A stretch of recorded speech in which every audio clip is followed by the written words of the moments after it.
the governor's doing a very good job. He's having a hard time getting the president on the phone. I guess they're not being responsive. The federal government is not being responsive, but they're having a very hard time getting the president on the phone. He won't get on, and of course the vice president, she's out someplace campaigning, looking for money.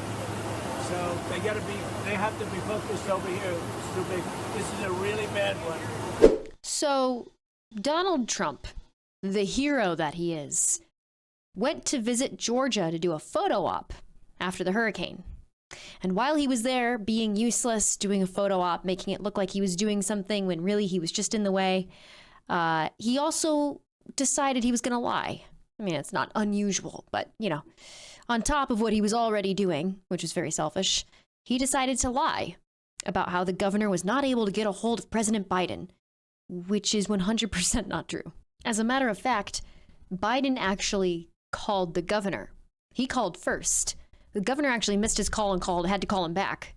But he called first to see what was needed before he just showed up. The president just called me yesterday afternoon. I missed him and called him right back.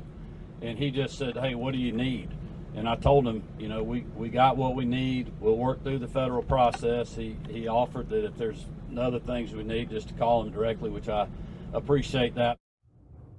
So, of course, again, Trump's in Georgia on Monday saying the governor can't get the president on the phone.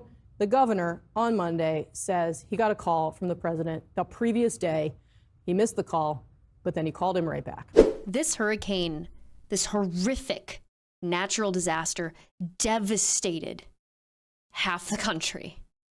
Devastated it. And the hero he is, Donald Trump, took advantage of that to do a photo op and spread lies for his campaign. When you consider how many local resources are used up when the president and or the vice president go anywhere, it is way more beneficial to ask those local resources, to ask the state officials, what do you need? How can I help without making it worse by coming down there to just be seen there? Yeah, you know, I think it's really important that she does come out and explain that she is absolutely on top of it, because there may be those that expect her to kind of show up in these spaces.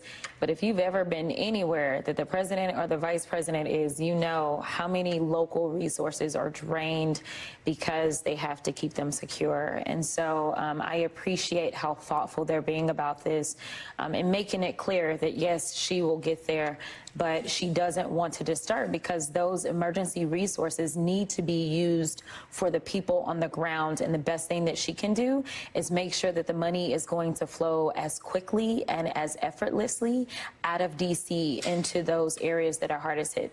Not only is he lying about how the governor wasn't able to get a hold of the president in this time of crisis, but he also lied about the fact that, oh, it's convenient that, you know, conservative politicians in conservative states never get what they want or what they request when things like this happen, when Biden made sure that all of those people had exactly what they need and exactly what they wanted in these times of crisis, actually gave press conferences discussing how, yes, they received everything they needed from President Biden. He was on top of it. It was timely. They got what they needed.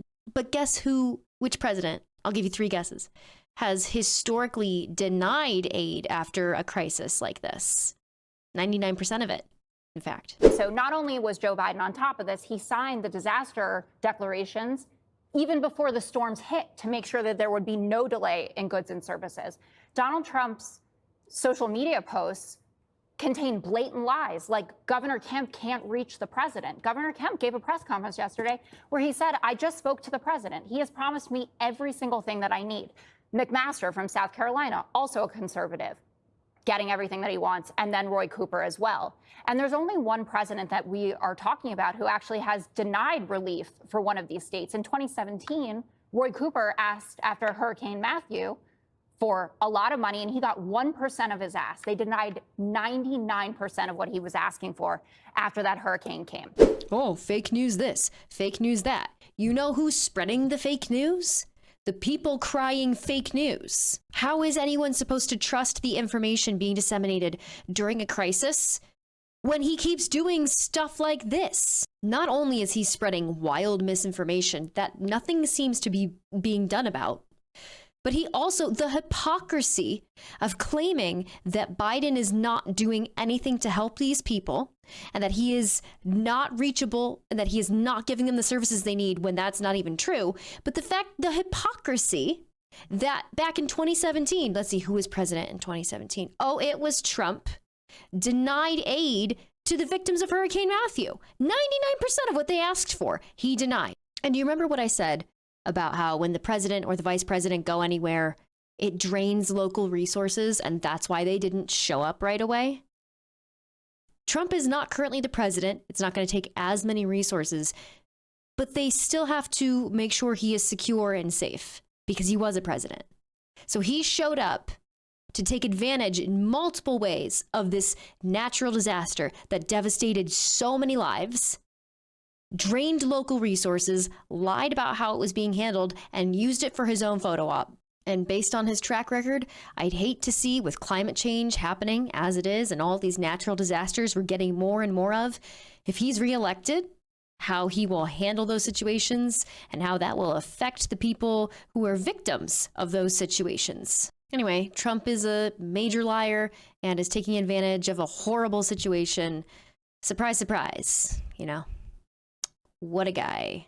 Thank you so much for watching. If you want to check out some of my content that isn't news related, you can check out my personal YouTube channel at Bad Gamer Wyatt. And until then, I'll see you in the next video. Thank you.